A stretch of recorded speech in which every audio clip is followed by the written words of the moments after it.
Dieu nous interpelle en cette saison.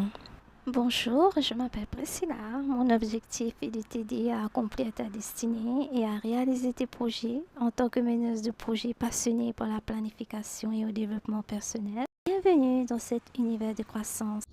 Let's go. Comment puis-je connaître mon but? C'est le sujet du jour.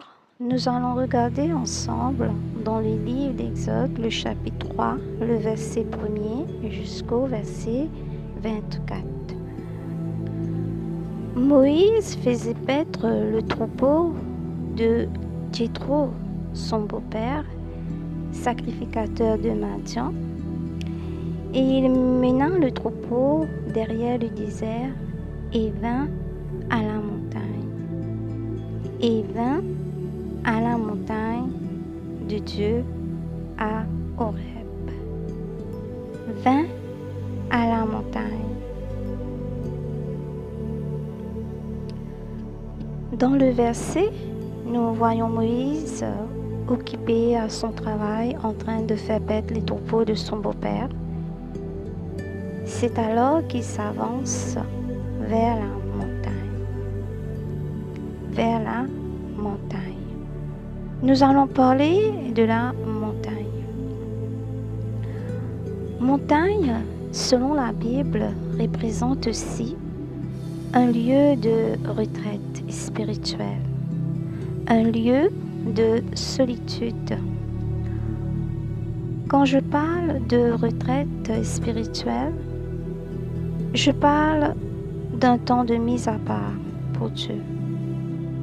Un moment où l'on quitte le bruit du quotidien pour se recentrer sur Dieu. Une retraite spirituelle, c'est une période de déconnecter du monde, de se déconnecter du monde, de se retirer et de chercher la présence de Dieu par le jeûne, la prière et la méditation de la parole de Dieu. Notre âme se nourrit, notre foi grandit et notre relation avec Dieu devient plus profonde. Être seul à seul avec Dieu, chercher sa face et surtout le silence. Le silence nous apprend à écouter sa voix et à discerner sa volonté. C'est dans le calme que Dieu parle le plus clairement à nos cœurs. Le silence, c'est d'entendre. Dans le livre de Psaume, le chapitre 46, le verset 11, c'est écrit: Arrêtez et sachez que je suis Dieu. Arrêtez, faites une pause et écoute la voix de Dieu dans le silence. Alors, prenons le temps de nous retirer, de monter sur la montagne spirituelle pour rencontrer celui qui renouvelle nos forces et qui nous parle dans le secret. Ce montagne peut être un lieu pour être seul avec Dieu, dans un coin tranquille ou dans ta chambre, pas nécessairement d'aller sur une montagne. C'est aussi simple et aussi puissant que cela. Le verset 2, toujours dans l'Exode du chapitre 3, verset 2, maintenant. L'ange de l'Éternel lui apparut dans une flamme de feu, au milieu d'un buisson. Moïse regarda, et voici, le buisson était tout en feu, et le buisson ne se consumait point.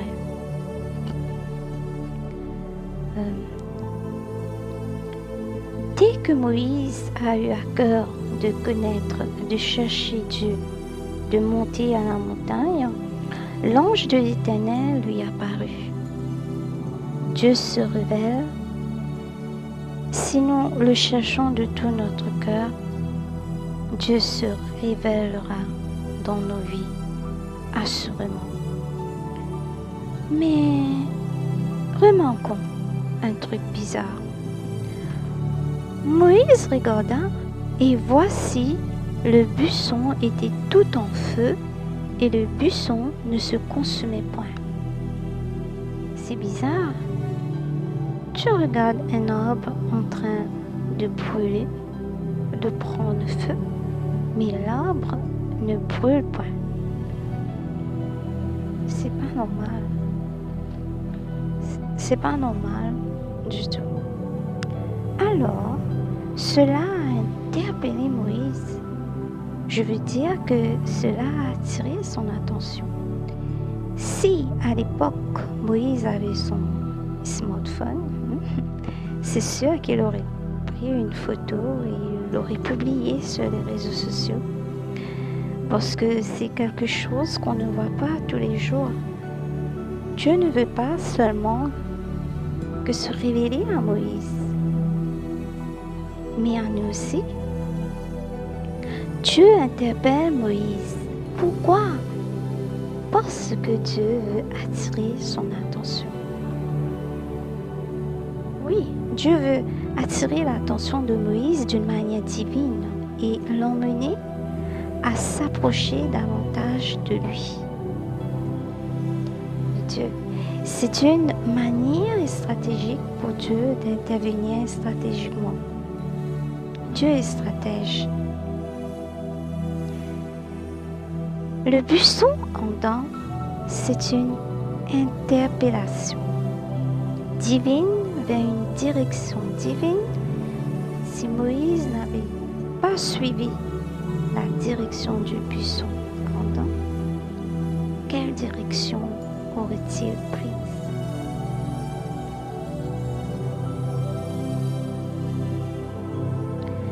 Dieu nous interpelle en cette saison. Qu'est-ce que je veux dire par une interpellation? On sait, cela peut nous paraître bizarre, mais c'est lorsque tu te sens poussé à faire quelque chose. Cela peut être de jeûner plus souvent, à prier davantage. Plus tu pries, plus tu sens que ta soif pour Dieu, ta passion pour Dieu grandisse.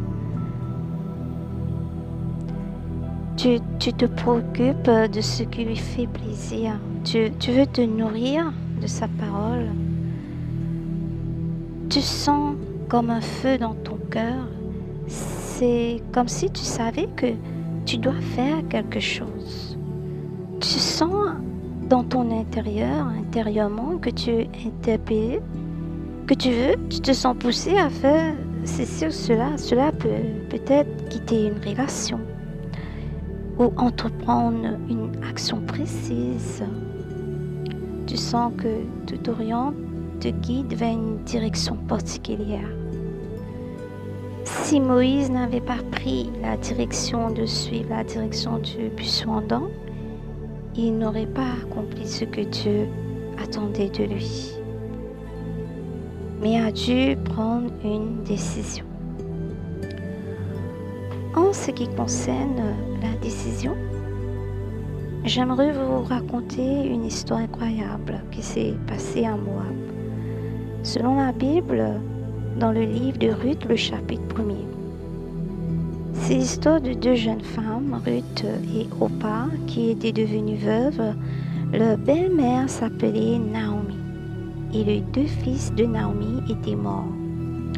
Un jour, Naomi dit à ses belles-filles, « Retournez chez vos parents, mes filles. » Mais Ruth et Orpa ne voulurent pas.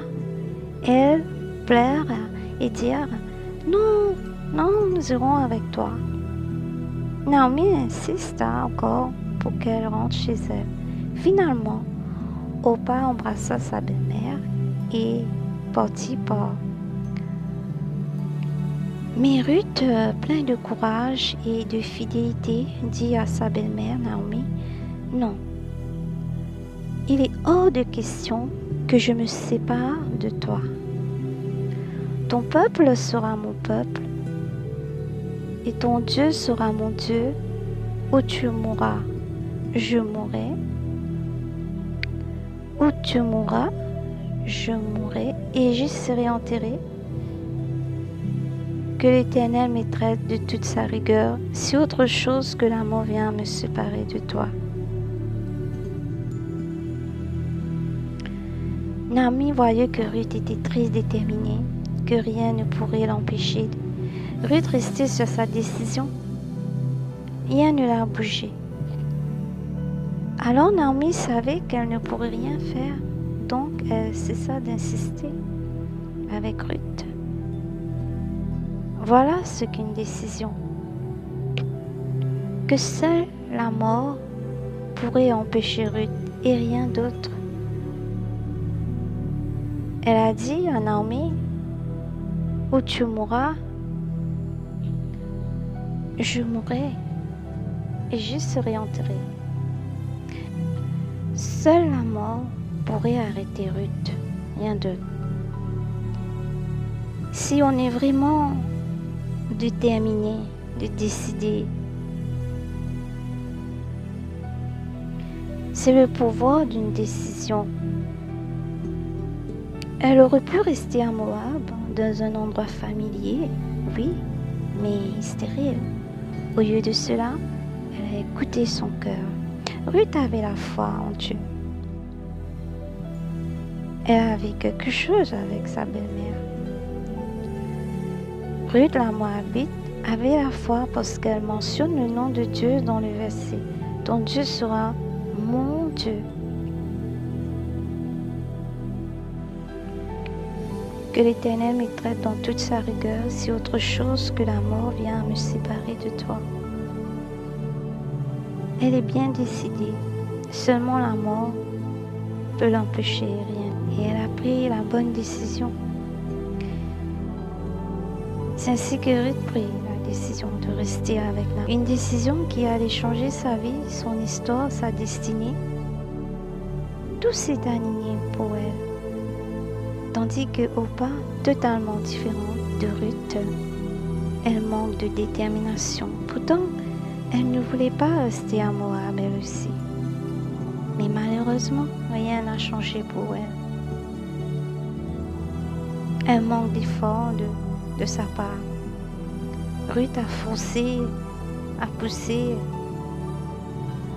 parce qu'elle sentait, elle savait, non, c'est dans cette direction que mon cœur me dit d'aller. C'est la foi. Donc, deux personnes, deux décisions différentes, deux destinées différentes. Pourquoi cela?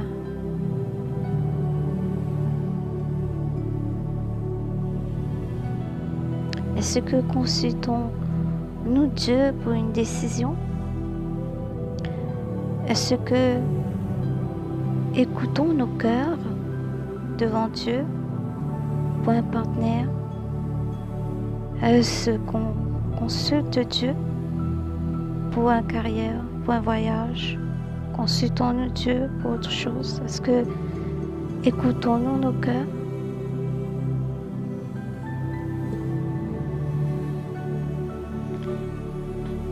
Lisons maintenant le verset 3. Moïse dit, « Je veux me détourner pour voir quelle est cette grande vision et pourquoi le buisson ne se consume point. » Moïse se détourne de tout ce qui est mal aux yeux de Dieu. Se détourne du péché, se tourner vers Dieu.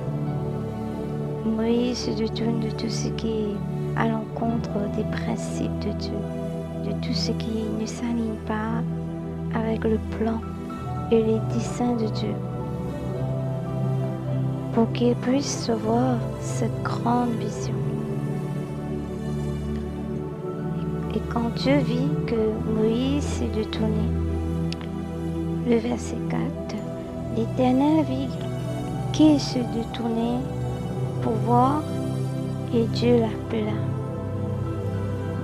du milieu du buisson et dit, Moïse, Moïse, et il répondit, me voici.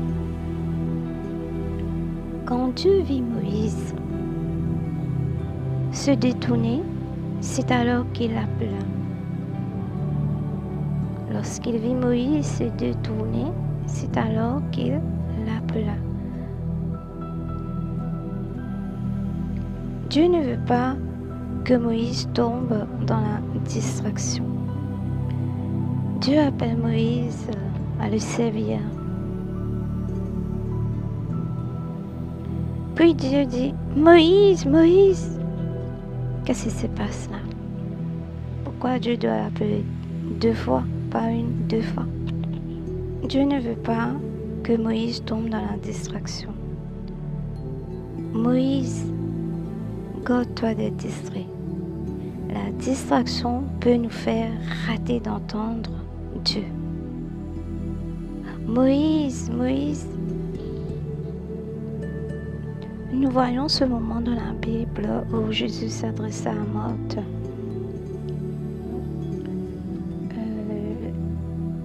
Luc, le chapitre 10, le verset 40 à 41, lisons. Marthe occupée à divers soins domestiques. Le verset 41, le Seigneur lui répondit, Marthe, Marthe, tu t'inquiètes et tu t'agites pour beaucoup de choses. Une seule chose, le verset 42, une seule chose est nécessaire. Jésus disait, Marthe, Marthe, elle est trop distraite, elle, trop occupée, préoccupée avec les choses, mais non pas avec Dieu, avec les choses, ses affaires, ses projets, ses travaux ménagers, c'est là, mais il n'est pas occupé du tout avec les choses de Dieu.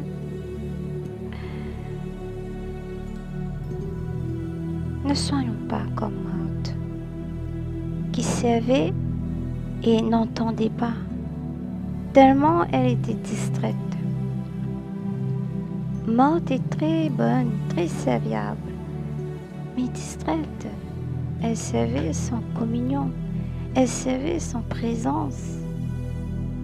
Restons connectés à Dieu.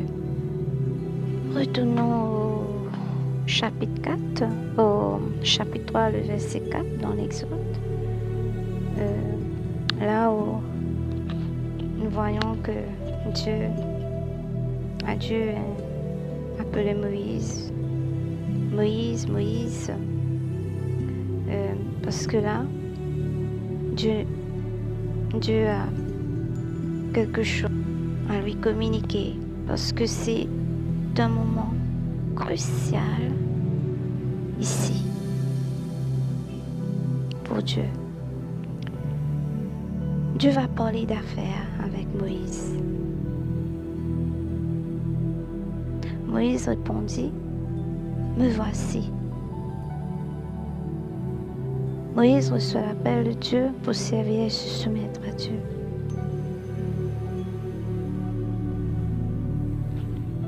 Regardons maintenant ensemble le verset 5. Dieu dit à Moïse, n'approchez pas d'ici. Ôte tes souliers de tes pieds, car le lieu sur lequel tu te tiens est une terre sainte. Maintenant, Moïse voulait être plus proche, plus intime avec Dieu. Mais il y a un problème. Il a fait tout ce que Dieu lui demandait de faire, mais là, nous voyons dans le verset 5, Dieu lui dit, n'approchez pas. Nous voyons qu'il y a un problème. C'est Dieu qui l'a attiré, non? Qui lui a interpellé. Mais là, Dieu lui dit, n'approchez pas. Moïse voulait s'approcher plus de Dieu, être plus proche de lui, plus intime avec lui. Mais Dieu lui dit non. Il y a un problème. Quel est ce problème? Ce n'est pas que Dieu ne veut pas, non. Quel est l'obstacle alors? Moïse doit ôter ses souliers. Ôter son soulier signifie qu'il doit se repentir de ses péchés pour pouvoir être plus proche de Dieu. Jeûner et prier, mes sœurs et frères, c'est très bien. C'est agréable devant Dieu de monter à la montagne, de chercher sa face, de lui implorer, de lui adresser de prières, de supplications. C'est bien, c'est pas un péché. Mais si notre cœur est malade, si l'état de notre cœur est en mauvais état, ça va mettre une barrière entre nous et Dieu. Dans l'évangile de Matthieu, le chapitre 5, le verset 8, Jésus a déclaré « Heureux, heureux ceux qui ont le cœur pur, car ils verront Dieu. » Moïse était un homme colérique. Il a tué un officier pharaon dans le passé. Dieu connaît sa vie, Dieu connaît son histoire et son passé. Oui, parce que rien n'est caché devant le jeu de Dieu. Non pas pour nous juger nécessairement, mais Dieu nous connaît, il n'est pas Dieu. Il connaît tout. Et Moïse doit mettre les choses dans l'ordre. Donc, nous devons renoncer à la méchanceté,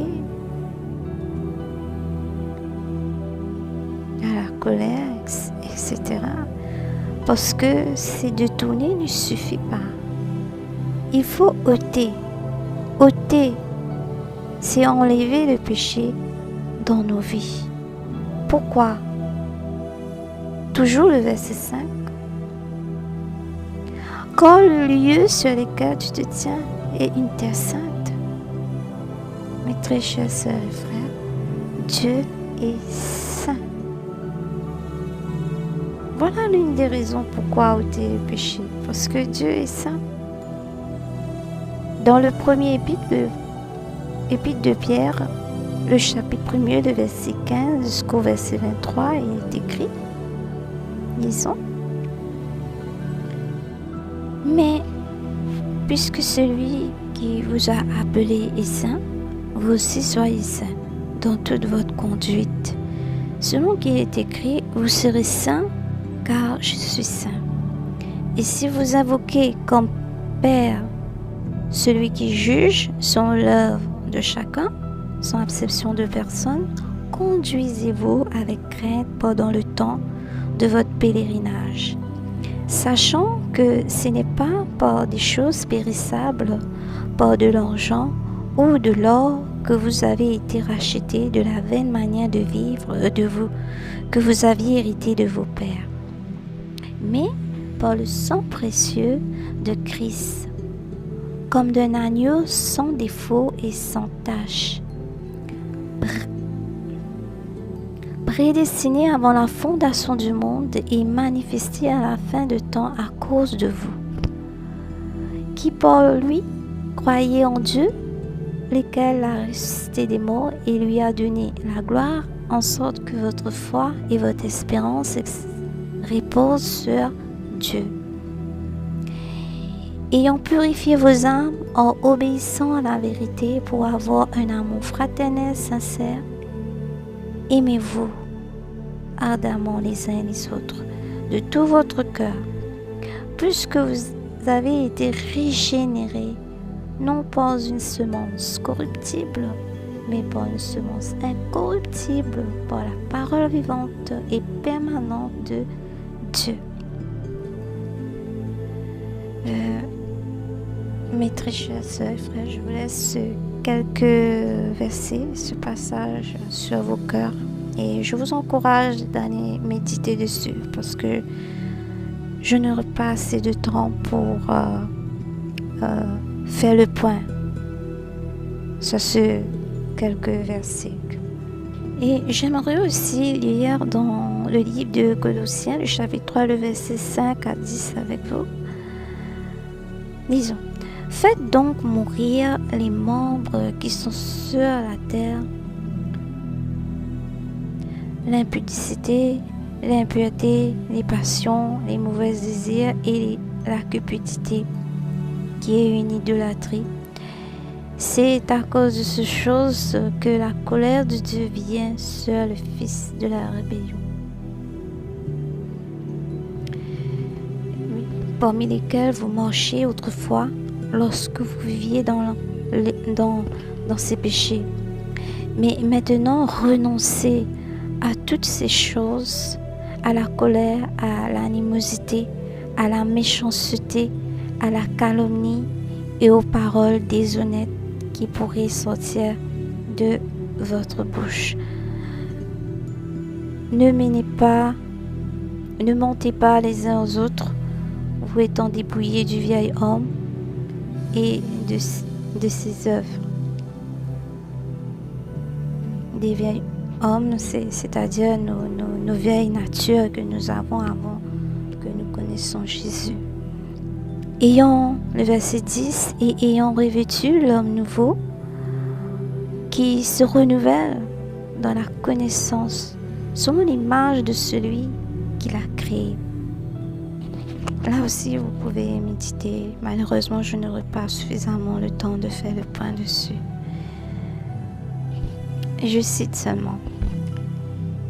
Il est écrit dans le livre de Psaumes, le chapitre 97, le verset 11, il est écrit « La lumière est sémée pour le juste, et la joie pour ceux dont le cœur est droit. » Il faut dire que Moïse n'était pas parfait, mais il a changé. Un changement va s'opérer dans sa vie. Moïse doit mourir en lui-même, parce que Dieu l'emmène quelque part, à un autre niveau, une autre dimension pour une vie consacrée à Dieu. Et Dieu a vu ses efforts. Voyons maintenant le verset 6. Je tiens à souligner, avant que nous continuions, que nous sommes, le titre du message, c'est comment puis-je connaître mon but? La découverte de la destinée. Continuez de me suivre, vous allez comprendre. Et il ajouta, c'est Dieu qui parle à Moïse, il dit dans le verset 6, « Je suis le Dieu de ton père, le Dieu d'Abraham, le Dieu d'Isaac, le Dieu de Jacob. » Moïse se cacha le visage, car il craignait de regarder Dieu. Le verset 6, nous venons de lire. Tu sais, Dieu est en train de dire à Moïse plutôt, tu sais maintenant, il est temps de me présenter à toi pour qu'on fasse connaissance. C'est la rencontre. Moïse, je me présente, je suis le Dieu de ton père et aussi le Dieu d'Abraham, le Dieu d'Isaac et le Dieu de Jacob. Il est important de connaître Dieu, non pas comme quelqu'un de lointain, mais intimement. Du coup, Moïse cacha son visage, car la gloire de Dieu l'avait rempli d'une grande crainte. Nous voyons cela dans le verset où Moïse se cacha le visage, car il craignait du regard de Dieu. Moïse cacha son visage car la gloire de Dieu l'avait rempli d'une grande crainte. Grande crainte. Moïse réalisait que sa vie est sur le point de changer. Concernant la crainte de Dieu, c'est un autre enseignement. On dit dans la parole de Dieu que le commencement de la sagesse, c'est la crainte de Dieu. C'est bon signe ça, quand on commence à craindre Dieu. Je veux dire que Dieu n'est pas un gros méchant, non. Dieu est sage. Il sait comment corriger ses enfants. Mais nous devons avoir la crainte de lui. Nous devons le respecter, lui obéir. Dieu se présentait à Moïse. Dieu se présente à Moïse. Dieu se présentait à Moïse pour lui confier sa mission. Tu dois me connaître, Moïse, avant que je t'envoie, ou que ce soit. Lisons le verset 7. Et voici le mandat de Moïse, et voici la mission que Dieu lui confie dans le verset 7. L'Éternel dit: j'ai vu la souffrance de mon peuple qui est en Égypte, et j'ai entendu les cris qui lui font pousser ses oppresseurs, car je connais ses douleurs.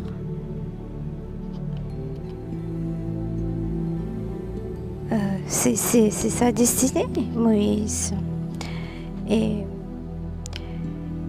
son mandat, il doit faire sortir les enfants d'Israël de l'Égypte.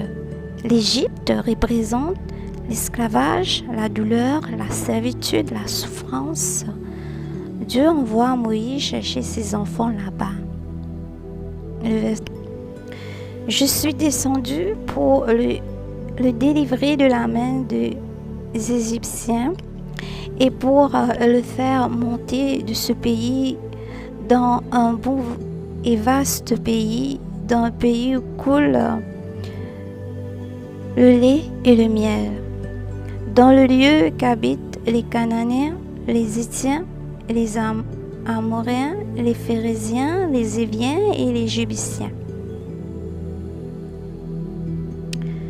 Dieu veut emmener son peuple au repos, là où coule le lait et le miel.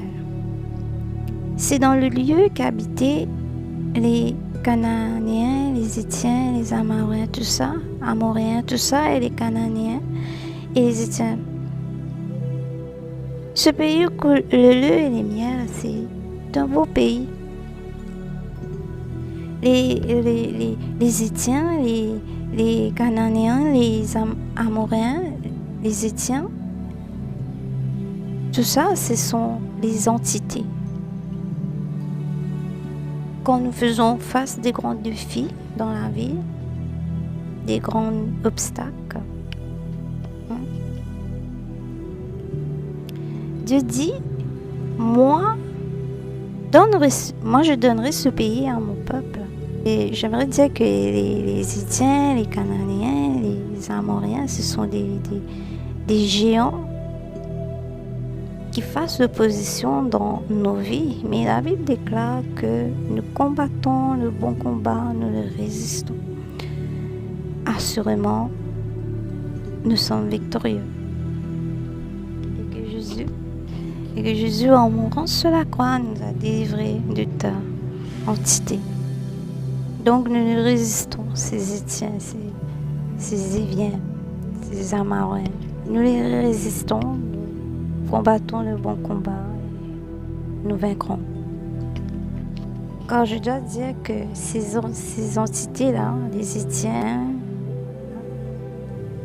les Héthiens, les Phérésiens, tout ça, ce sont des obstacles qui nous empêchent d'avancer au fait. En restant fermes dans la foi, et nous possédons ce beau pays là où coule le lait et le miel. le verset 9, c'est Dieu qui parle toujours. Verset 9, voici, le cri d'Israël sont venus jusqu'à moi, et j'ai vu l'oppression que leur font souffrir les Égyptiens.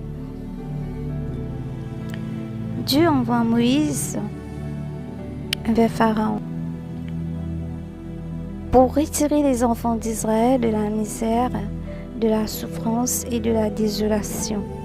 Le verset 11, Moïse dit à Dieu, qui suis-je pour aller vers Pharaon et pour faire sortir d'Égypte les enfants d'Israël? Pour cela, Moïse se sent un peu frustré parce que Moïse doit découvrir qui il est. Moïse avait besoin de connaître son identité avant d'aller vers Pharaon. À la question, qui suis-je? Quelle est mon identité pour aller affronter Pharaon? Qui suis-je? Moïse ressent ce besoin d'intérieur et devient frustré. Qui suis-je moi? Pourquoi Dieu m'envoie-t-il là-bas, vers le peuple? Ai-je vraiment cette capacité? Suis-je capable?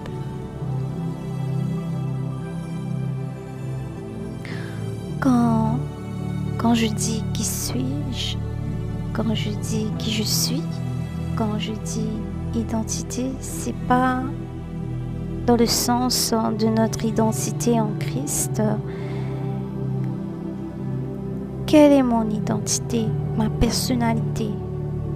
L'identité et la personnalité ce sont des choses qui vont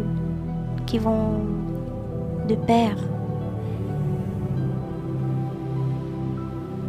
Mais bon, je ne veux pas trop mélanger les choses pour le moment. Concentrons-nous sur l'identité. Un outil langage créole pour dire nous, qui sonne là moi? Qui m'a été moi? Je parle de notre trait de caractère, notre façon unique d'être, de fonctionner et où se cachent nos forces. Il est important de connaître sa personnalité, ce qui renforce notre confiance en soi et nous permet d'entrer dans le couloir de notre destinée en utilisant nos dons et nos talents que Dieu nous a donnés en cadeau. Moïse ne faisait pas que d'aller faire sortir les enfants d'Israël en Égypte. Moïse devient aussi un chef des projets. Moïse avait plusieurs talents cachés et dons. Moïse découvre ses dons, des capacités qui étaient cachées en lui. Et c'est Dieu qui lui révéla tout ça. Dans l'Exode du chapitre 31, le verset 1 à 6,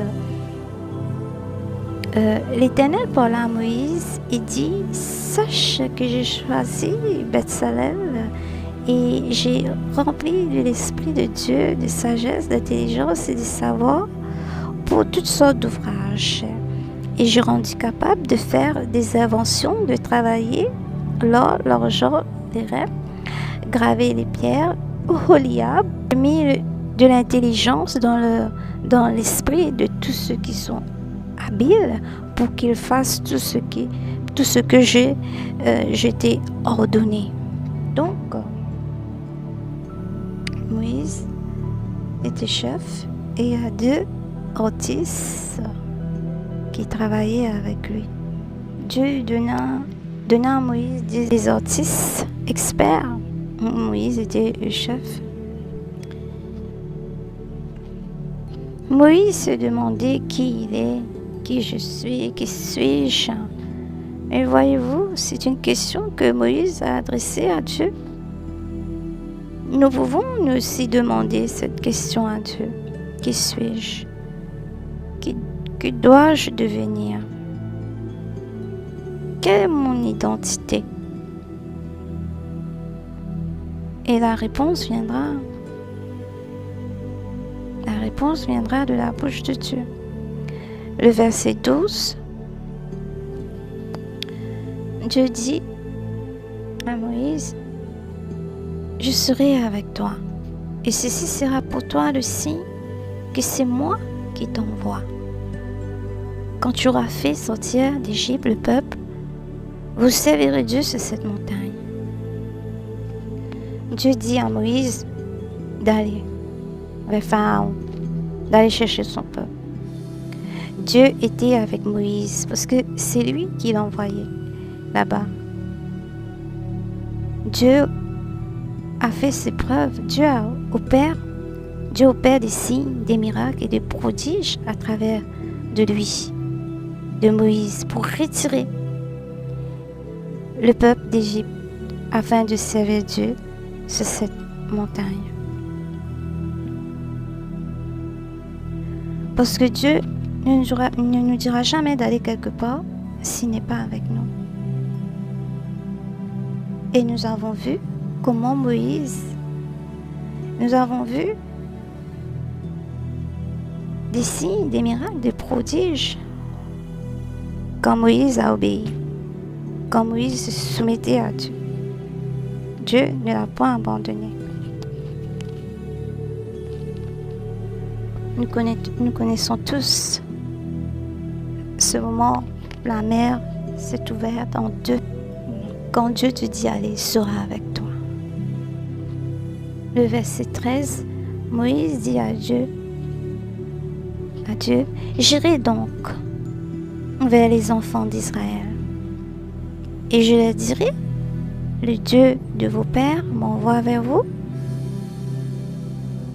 Mais s'ils me demandent quel est son nom, que leur répondrai-je? Moïse finit par obéir à Dieu. Il décide d'aller voir les enfants d'Israël, mais il se pose la question quand même. Que répondrai-je s'il me pose là-bas la question?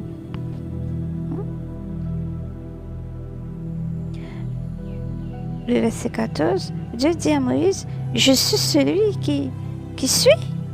Il ajouta, c'est ainsi que tu répondras aux enfants d'Israël, celui qui s'appelle je suis m'a envoyé vers vous. Dis-leur, je suis, que je suis celui qui est. Donc, Dieu n'a ni commencement ni fin. Il est un Dieu permanent, toujours présent. Il est celui qui est. Dieu était là, il était toujours là. Ni commencement, ni fin. Le verset 15, Dieu dit à Moïse, tu parleras ainsi aux enfants d'Israël. L'Éternel, le Dieu de vos pères, le Dieu d'Abraham, le Dieu d'Isaac, le Dieu de Jacob m'envoie vers vous. Voilà mon nom pour l'éternité. Voilà mon nom de génération en génération. Oh, Dieu aime dire cela. Dieu était fidèle avec Abraham, Isaac et Jacob. Ce sont nos pères par la foi. Ce sont les patriarches. Il est fidèle avec les enfants d'Israël et avec nous aussi par la foi. Sa fidélité dure de génération en génération. Selon vous, pourquoi Dieu aime-t-il dire que je suis le Dieu de vos pères, le Dieu d'Abraham, le Dieu d'Isaac, le Dieu de Jacob? Ce n'est pas par hasard, hein? Quand il dit qu'il est le Dieu d'Abraham, d'Isaac et de Jacob, Dieu veut qu'on se rappelle de sa fidélité, ses œuvres. Dieu est fidèle de génération en génération. Dieu est fidèle pour toi et moi qui croyons, car il veille il veille soigneusement sur sa réputation, sa renommée. Il reste fidèle de génération en génération, il n'abandonne jamais ses enfants. De nos jours, Dieu continue de faire des exploits. Je veux revenir sur ce point dans un petit moment. Pour le moment, nous allons regarder les versets 16. Dieu dit à Moïse, va, rassemble les anciens d'Israël et dis-leur, l'Éternel, le Dieu de vos pères, m'est apparu, le Dieu d'Abraham, d'Isaac et de Jacob, et il a dit, je vous ai vu et j'ai vu ce qu'on vous fait en Égypte.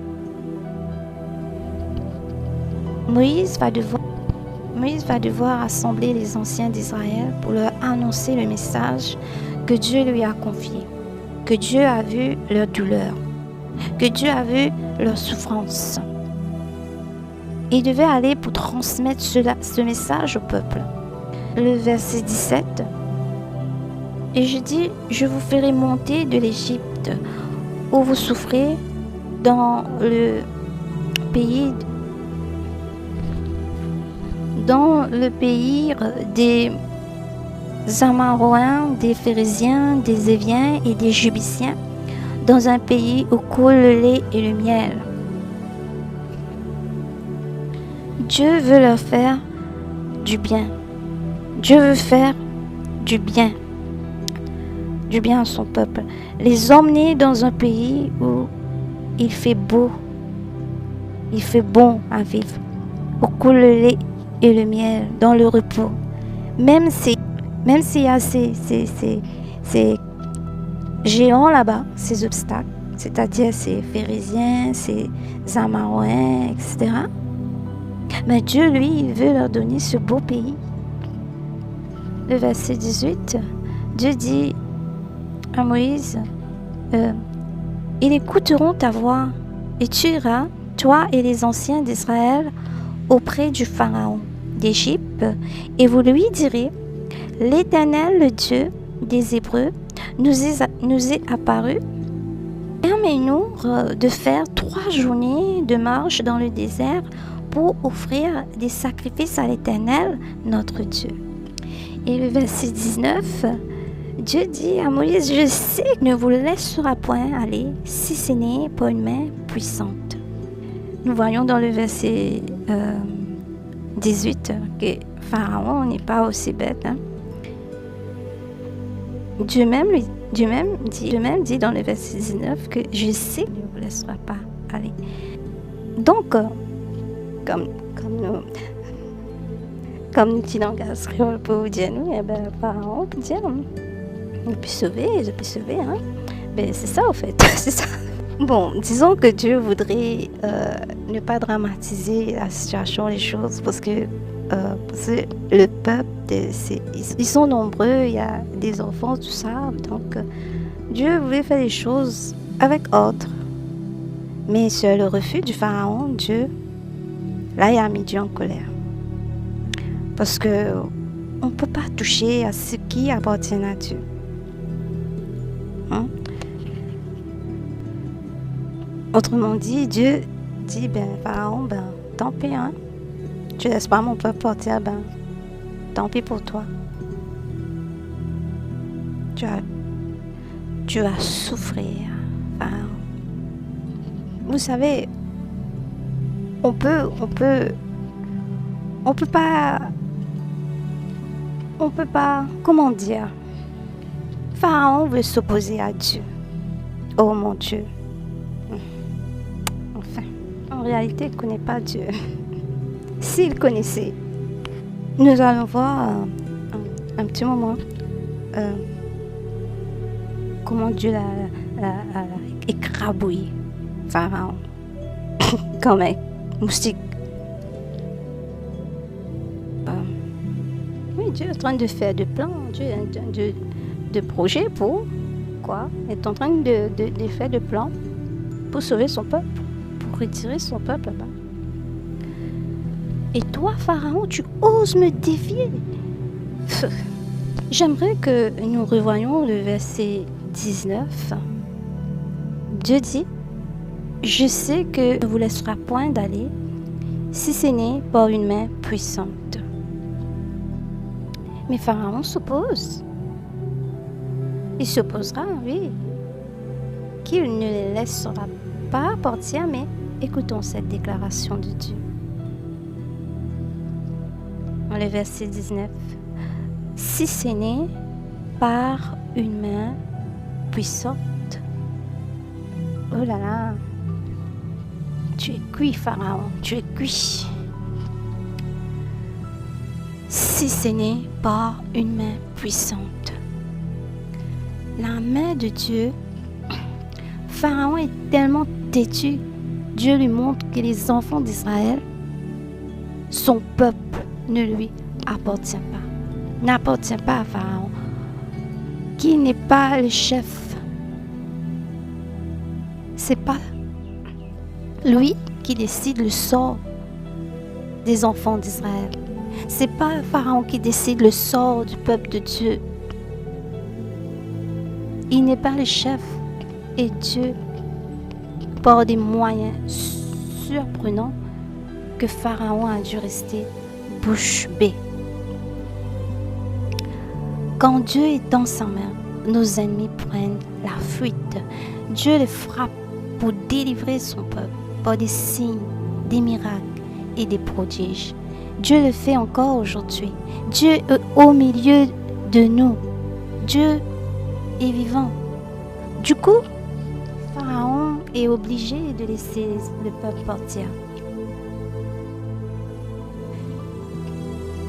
Dieu dit, j'étendrai ma main et je frapperai l'Égypte par de toutes sortes de prodiges et je ferai au milieu d'elle, après quoi il vous laissera aller.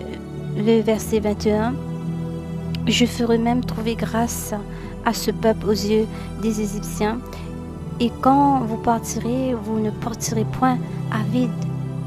Et attention, le peuple ne sont pas partis sans rien. Pharaon avait d'immenses richesses, des trésors, de l'or, etc. Personne ne manquait de rien. Dieu a fait grâce d'emporter des biens aux yeux de ceux qui étaient leurs ennemis. Personne ne manquait de rien. Tout le monde aura de l'or, des richesses emportées, des biens, et il y en aura pour tout le monde. Personne ne dira « Et toi, tu n'as rien eu, toi, tu n'as rien pris ». Dans notre langage créole, personne ne peut pas dire « Et moi, pas de gagner non, moi, pas de gagner moi, moi, peine à moi ». Ou bien pour dire « Moi, pas de gagner, tout fini ».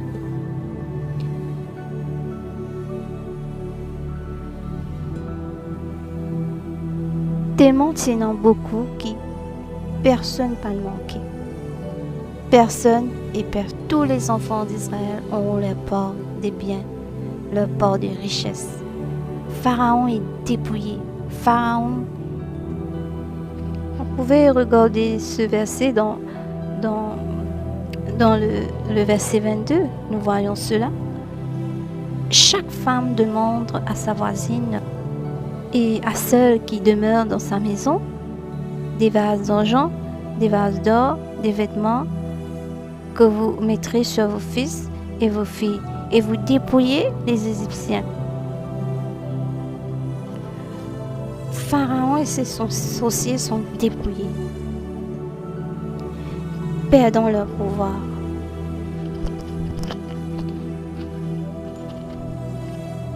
Ça, c'est le doigt de Dieu. De nos jours, mes très chers frères et sœurs, Dieu continue à faire des exploits, des miracles et des prodiges. Dieu continue de faire des exploits par des hommes et des femmes de ce siècle. Il n'a pas arrêté. Où sont ces hommes? Où sont ces femmes d'autrefois? Ce sont des hommes et des femmes de jeûne et de prière, tel que John Knox en 1514 et 1572. Il aimait prier et dit « Seigneur, donne-moi l'Écosse où je meurs ». Il y a aussi Amy Semple McPherson, était en 1920 une évangéliste, une femme très brisée, je dois dire, parce qu'elle a perdu ses 5 enfants, une femme qui vivait l'enfer dans son mariage, une femme sans éducation et devient une femme très puissante. Et après elle, Kathryn Kuhlman, une femme de jeûne et de prière. Une fois, elle est partie dans une fosse lion. Elle voulait que les lions puissent la manger parce que Kathryn a traversé des moments très difficiles. Mais les lions l'ont senti et sont partis parce que c'est une femme de prière. Et il y a aussi Charles Finney, Billy Graham, Yom Kippur, Benson Idahosa en 1938 à 1998, un Nigérian. Cet homme opère beaucoup dans les miracles. Un jour, les cambrioleurs ont entré chez lui et il est allé chercher sa Bible. Il est revenu et dans sa main, il a dit « Moi, je vous arrête au nom de Jésus » avec sa Bible et les cambrioleurs, tous se sont enfuis. Et aussi, il y a Joseph Babalola en 1904 à 1959. Il ressuscitait les morts. Il aimait beaucoup la prière et les jeûnes. Où sont-ils? Des enseignements, des chants, des signes, des miracles et des prodiges, des inventions, des modes, des projets, des livres, des chants. Multiples dons et talents doivent sortir de toi pour régler un problème.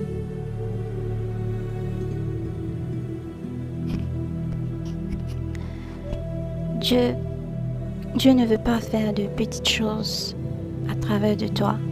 Il veut faire de grandes choses. Si Jésus avait raté son but, sa mission sur terre, nous ne sommes pas sauvés.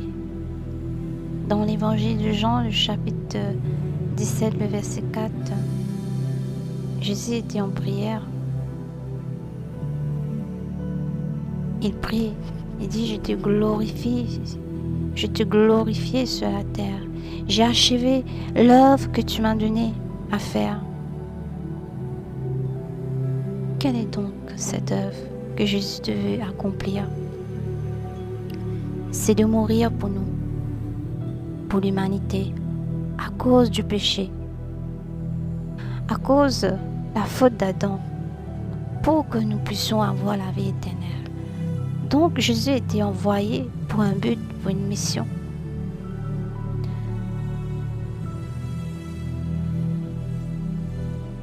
Nous voyons ce moment dans la parole de Dieu où Jésus parlait aux disciples.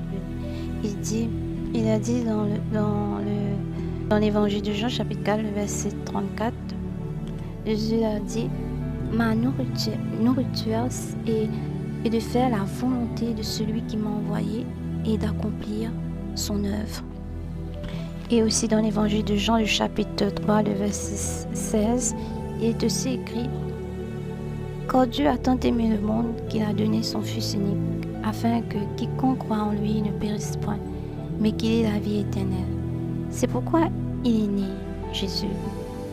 Et nous, pourquoi sommes-nous sur la terre? Qu'est-ce que nous sommes en train de faire? Qu'allons-nous d'accomplir? Aujourd'hui, Dieu cherche un homme, une femme,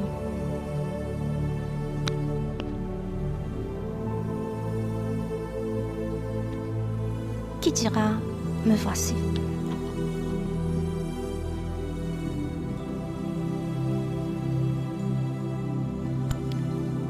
Prie avec moi. Dis « Seigneur, accorde-moi la grâce de devenir cet homme, cette femme que je dois devenir pour ta gloire.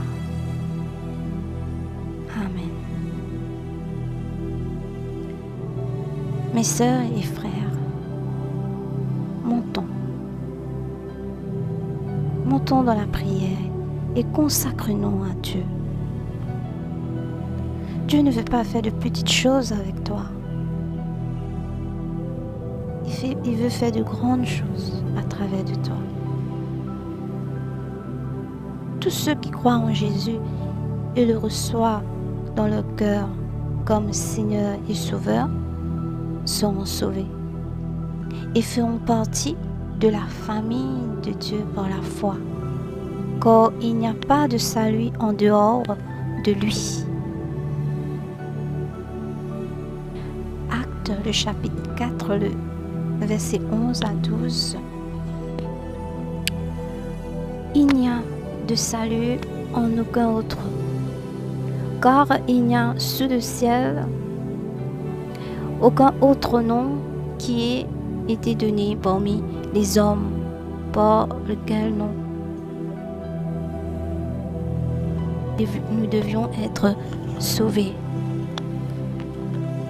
Qui sont les enfants de Dieu? Les enfants de Dieu, c'est toi et moi par la foi en Jésus-Christ. Et j'aimerais terminer ce moment en prière avec toi. Petit guide pratique pour le jeûne. Jésus a dit, lorsque vous jeûnez, donc nous devons jeûner. Mais le jeûne n'est pas seulement de s'abstenir de manger, c'est aussi un temps de discipline et de connexion avec Dieu. Pratique-le régulièrement. Minimum de temps que tu peux jeûner, c'est au moins une fois par semaine. C'est le minimum. Et reviens-y à chaque fois. Reviens-y encore et encore. Tu verras la différence. Un beau jour, boum! Père, je sais que tu regardes celle ou celui qui écoute cette prière. Tu connais ses peines, ses douleurs et ses combats. Père, je te prie, pose ta main là où il y a des blessures, là où le cœur saigne. Père, je prie pour leur identité. Délivre-les de toute étiquette que les gens ou eux-mêmes ont acceptée. Efface les paroles qui ont détruit leur vie. Je brise l'esprit de rejet, l'esprit de honte et la mort prématurée sur leur vie. Je chasse tout esprit de comparaison. Je prie pour leur cœur. Fais que leur cœur s'attache à toi. Remplis-le de joie afin qu'ils puissent porter du fruit. Accorde-leur la persévérance, la patience et l'amour. Donne-leur la force d'avancer, de persévérer jusqu'au bout. Touche leur santé là où ils sont malades, qu'il s'agisse d'une maladie visible ou invisible. Quelle que soit la douleur qu'ils portent, au nom de Jésus, j'en donne la guérison. Je prie, Père, éloigne de toute relation toxique, toute personne manipulatrice ou abusive. Brise les liens qui ne viennent pas de toi et libère-les de toute influence négative. Que leur mission, leur identité, fait sortir de ce que tu as déposé en eux. Donne à tes enfants la force d'oser, d'agir et de marcher dans leur destinée. Je prie pour qu'ils se réveillent dans leur don de talent, car en réalité, ils ont déjà reçu beaucoup de dons.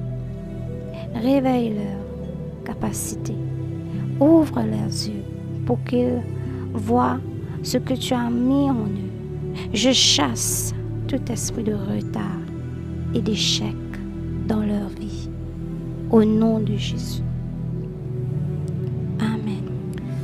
Saint-Esprit, viens déposer, viens déposer sur nous le manteau de ta gloire. Saint-Esprit, viens déposer, viens déposer sur nous le manteau de ta gloire. Nous voulons vivre ta puissance, parler ta puissance, manifester ta puissance, Jésus. Nous voulons vivre ta puissance, parler ta puissance, manifester ta puissance, Jésus.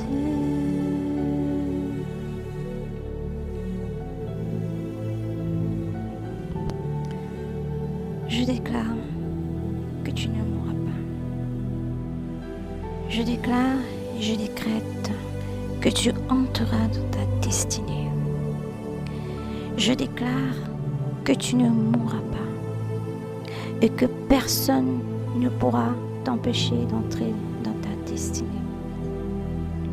Je déclare que Dieu sera glorifié à travers de ta vie.